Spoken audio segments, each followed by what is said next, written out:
Chers lecteurs, bonsoir. Bonsoir Yves. Bonsoir Anouk, bonne année. Bonne année à vous tous aussi.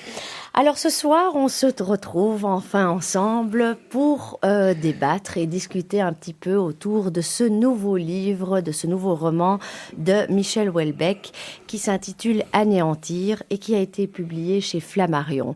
Alors nous avons eu tous les deux la chance de le lire avant sa sortie et on a pu en parler sur Internet. Sur Internet. Et on a pu en lire et on a pu en discuter tous les deux calmement. Nos avis divergent et par la suite, depuis sa sortie le 7 janvier, j'ai pu également lire quelques critiques qui correspondent finalement très fort à ce que nous avons chacun d'entre nous ressenti. Alors, avant tout, je vais vite vous présenter en quelques mots Michel Houellebecq. Donc, Michel Houellebecq est romancier, essayiste, poète, et par beaucoup de gens, il est considéré comme l'écrivain français le plus marquant de notre époque. Bien entendu, il est lu dans le monde entier, traduit un peu partout. Il a écrit, surtout, il a obtenu le prix Goncourt pour ce roman La carte et le territoire en 2010. Soumission paru en 2015 a suscité bien entendu l'admiration et la polémique, ce qui est souvent le cas chez lui. Et aujourd'hui, il demeure toujours parmi les auteurs français contemporains les plus lus. Citons également un autre livre paru en 2013, La possibilité d'une île, et plus récemment en 2019, Les particules élémentaires. Alors, personnellement, et c'est le cas pour Yves aussi, nous n'avions tous les deux jamais lu Michel Houellebecq. Et évidemment, on en avait entendu parler, on connaissait un petit peu sa réputation sulfureuse, on connaissait un petit peu ses propos, ses pensées, etc. Et quand j'ai lu le livre... Eh bien, c'est un livre quand même qui fait un pavé de 730 pages et je dois dire que je n'ai rien vu de très excentrique ou provocateur comme on a l'habitude de lire chez Houellebecq. Alors, avant tout, pour placer rapidement le pitch, on est à l'aube d'une nouvelle année, 2027, et le personnage principal, Paul, s'apprête à affronter plusieurs étapes cruciales de son existence. Il y a une élection présidentielle qu'il va suivre de près, puisqu'il conseille Bruno Juge, ministre de l'économie et des finances, pressenti pour être candidat. Et puis il y a aussi d'une autre part le roman qui commence comme un roman d'espionnage, avec une enquête sur des mystérieuses vidéos envahissant le net, dont une montre la décapitation fictive de Bruno Juge. Puis il y a également, je pense, deux autres vidéos qui paraissent, dont une, je pense que ce sont des migrants qui se noient, et là il y a véritablement des morts, et donc un carnage. Il y a 500 morts. Donc, en fait, on nage un petit peu dans plusieurs sujets, et puis il y a la vie de Paul et sa famille. Donc il y a trois sujets finalement qui vont je dirais qu'ils vont interférer les uns dans les autres, s'entrecroiser, sans pour autant que, un certain moment, tout ce qui concerne, je dirais, les attentats, eh bien, ça va jamais aboutir. Première déception de ma part, et puis je te laisse la parole, Yves. C'est-à-dire qu'il va parler de ces attentats, mais ça ne va jamais aller plus loin. Ce qui est intéressant, par contre, c'est la façon dont il va parler de Paul et de ses proches. Yves, je te laisse la parole. Merci. Comme Anouk vient de le dire, je n'avais jamais lu Houellebecq jusqu'à Anéantir, parce que la réputation sulfureuse de l'auteur me gênait et son côté hyper médiatisé aussi me gênait considérablement. C'est une erreur de ma part. J'espère l'avoir réparée en lisant son dernier livre. Je le dis tout de suite, je considère que c'est un très bon livre. Il est d'abord parce que Houellebecq écrit dans un français absolument formidable, merveilleux. Il n'y a pas d'autre mot. C'est une langue d'une pureté et d'une simplicité et absolument exemplaire. C'est un livre extrêmement épais, mais qui se lit très très facilement, avec et même pour moi qui lis à la vitesse d'une tortue asthmatique, je l'ai lu assez vite.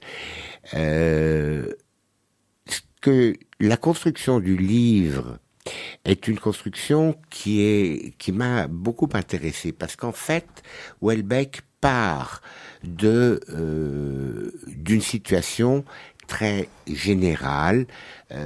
Comme l'a dit Anouk, c'est une année électorale, on est en 2027, le président ne peut pas briguer un nouveau mandat parce qu'il en a déjà fait 2, c'est ainsi que fonctionne la Constitution française, et ça part de là. Parallèlement, comme l'a dit Anouk aussi, il y a ces attentats. Et puis, au fur et à mesure que le livre avance, on a l'impression de cercles concentriques qui vont être de plus en plus restreints.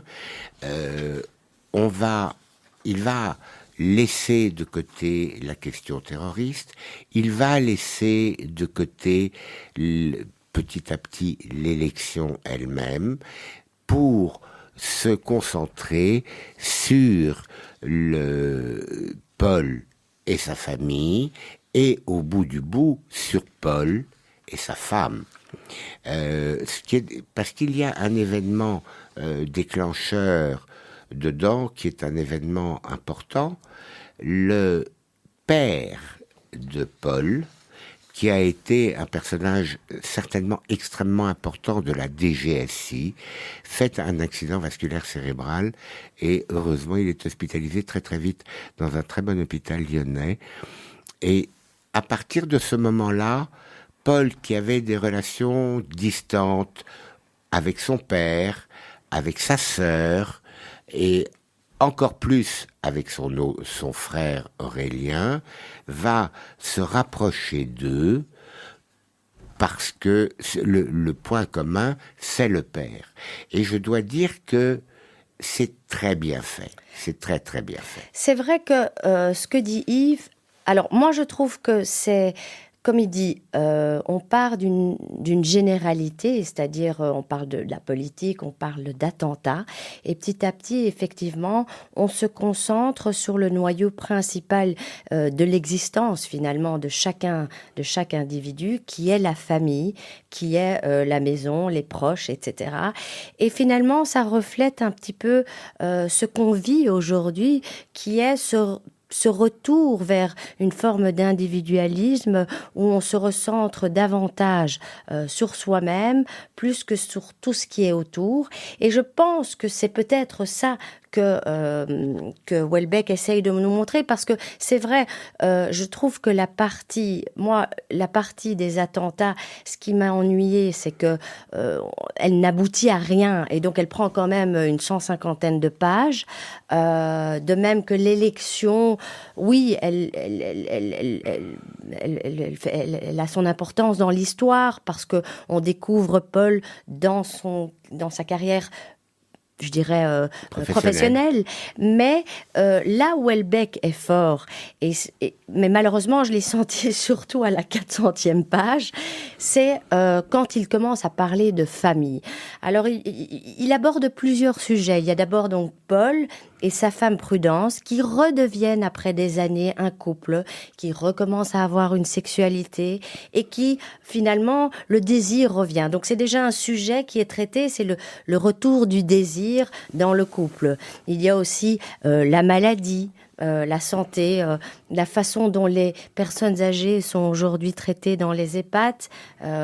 Le père de Paul, ayant subi un AVC, se retrouve enfermé dans un EHPAD qui ne lui convient. Enfin, non, il est d'abord dans une espèce de centre de rééducation où il est très très bien suivi. Le personnage du médecin et ça change un petit peu de ce qu'on a l'habitude de voir ces derniers temps, est un personnage extrêmement humain, et les infirmières sont Très gentilles, très humaines. gentilles, humaines, elles sont très à l'écoute de leurs patients, et comme le père de Paul a une compagne qui s'appelle Augustine, si Oui. mes souvenirs sont bons. Non, je sais plus. Oui. Suzanne, je pense. Non, Je sais Augustine, plus, bon. enfin peu importe.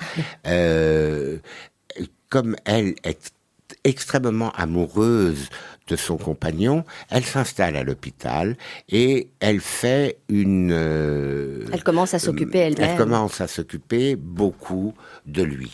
Je dois dire que il y a au-delà de l'histoire, et c'est un aspect qui m'a amusé, parce qu'il n'y a pas d'autre mot, il y a une critique absolument féroce de la classe politique et surtout de la manière dont la classe politique s'entoure de communicants qui vont en fait prendre la première place par rapport à eux. Peu importe, il y a d'ailleurs la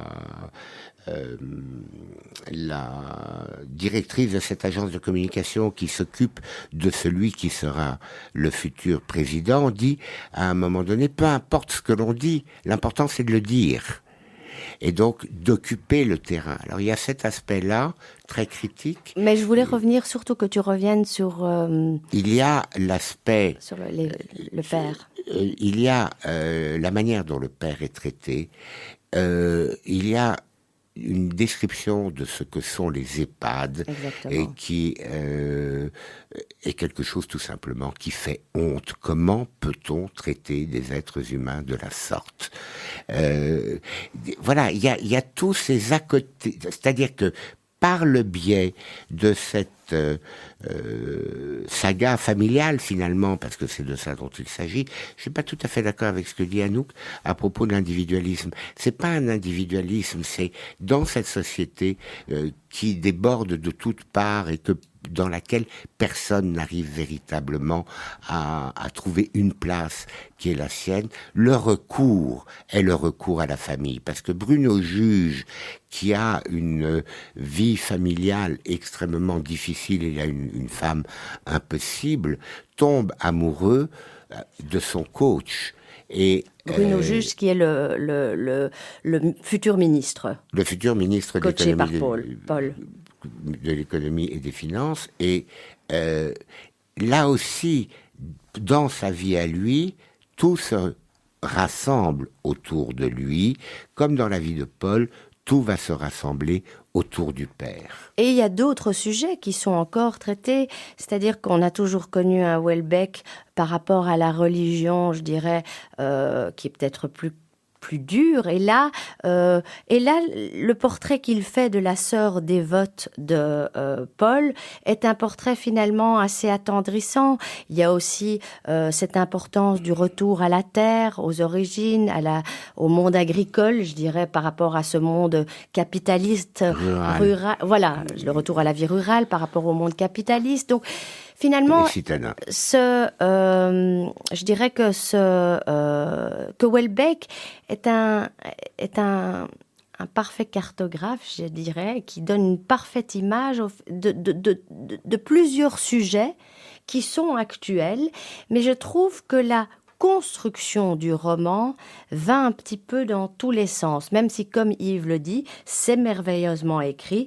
Les portraits de chacun des protagonistes, même ceux qui ont une importance moins importante, sont un pur délice, croqués en quelques phrases, parfois assassines, toujours drôles, mais moins méchantes que d'habitude, d'après ce que j'ai compris, puisqu'on n'a jamais lu, nous, du Houellebecq avant, mais on a entendu ces interviews. Et je dirais qu'il y a même une forme de bienveillance et de tendresse par rapport à ces protagonistes. Et ça, peut-être, est-ce que ça serait lié au fait que Houellebecq prend de l'âge? Je ne le sais pas. Le désir de choquer est moins là, en tous les cas, que d'habitude. Oui, il y a a priori, même, je dirais que non seulement il y a moins, mais je dirais qu'il y en a même quasiment pas. Ouais. Il a très manifestement une tendresse pour la sœur de Paul. Il a une tendresse pour Paul lui-même.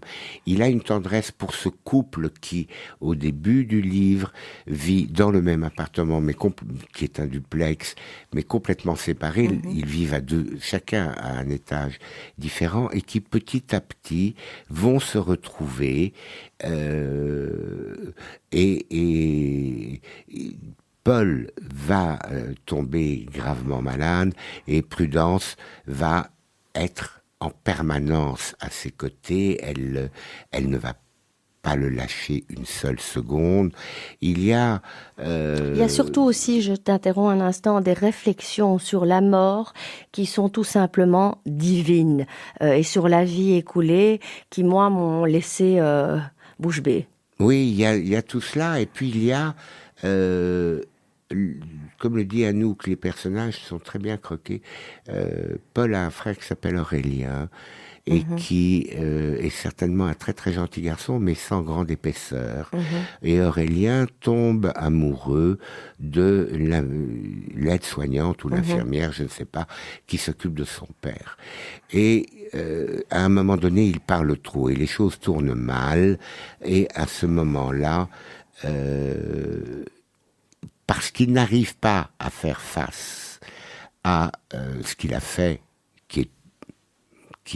le livre le dit d'ailleurs, dans les 15 jours est totalement oublié, se suicide. Et donc, c'est en même temps la sympathie de Houellebecq pour Paul, qui, avec son cancer, va néanmoins essayer de s'en sortir, et cette pitié attendrie qu'il a pour Aurélien, qui n'arrive pas à faire face aux difficultés de la vie. Il a un très grand respect pour le père de Paul, qui récupère petit à petit, et il a une notation extrêmement juste. À un moment donné, parlant du père, il dit, il est assis dans son fauteuil dans la grande pièce vitrée, il contemple la nature, il a un livre de Balzac ouvert sur les genoux. Que peut-on demander de plus? Il est chez lui, que peut-on demander de plus? Et je reviens, moi, malgré tout, sur cet individualisme, parce que ce qu'on constate finalement, tous ces sujets qui sont abordés, c'est que face à l'absurdité du monde moderne, il ne reste aux personnages finalement que la possibilité de se renfermer sur eux-mêmes, en faisant du couple, de la famille et de la lecture les seuls fondements, le seul refuge. De là, mon idée qu'il s'agit de remplacer l'individualisme économique par un individualisme social, voire même un individualisme intime. Donc, maintenant, c'est vrai que... Tu me pardonneras de ne pas être d'accord avec toi. D'accord, tout à fait. Maintenant, c'est vrai aussi que on ne sait pas finalement... Parce que c'est vrai qu'à part au Monde, Houellebecq n'a pas accordé d'interview comme il l'avait dit. On ne sait pas finalement si les réflexions de ces personnages, s'il se moque d'eux ou s'il les observe tout simplement froidement. Parce qu'on ne sait jamais finalement, on sait que tout ça sort de Houellebecq, mais voilà, on ne sait pas à quel niveau il faut le prendre. Oui, mais moi j'ai eu le sentiment en le lisant que c'était un regard d'entomologiste en fait. Il décortique les êtres humains, il décortique leur comportement, il décortique leurs pensées. Je n'irai pas jusqu'à dire que c'est un papillon épinglé sur un morceau de liège. Que chaque personnage est un papillon épinglé sur un morceau de liège, mais on n'en est pas très loin. Il y a dans cette écriture que je trouve absolument superbe, il y a quelque chose en même temps de très froid, de très très clinique. Ce qui moi m'a frappé, c'est que il n'y a jamais, mais même entre les lignes, de sentiments exprimé par Houellebecq lui-même. Il parle des sentiments de ses personnages. Il a une façon de décrire certains d'entre eux. On sait on comprend lisant cette description, qu'il a une sympathie, éventuellement une tendresse pour le personnage, ou qu'au contraire, il nourrit à son endroit une animosité tout à fait certaine. Mais ça reste très, très observateur, très extérieur, très froid. Comme je le disais, ça reste très clinique. Et puis surtout, c'est un texte, comme le disait Yves, très limpide, qui se lit très facilement. Et ça, c'est toujours agréable. Après, les avis divergeront. On se retrouve la semaine prochaine. Merci Yves. Merci Anouk. Et eh bien, lisez-le. On serait curieux d'avoir votre avis. Il faut le lire.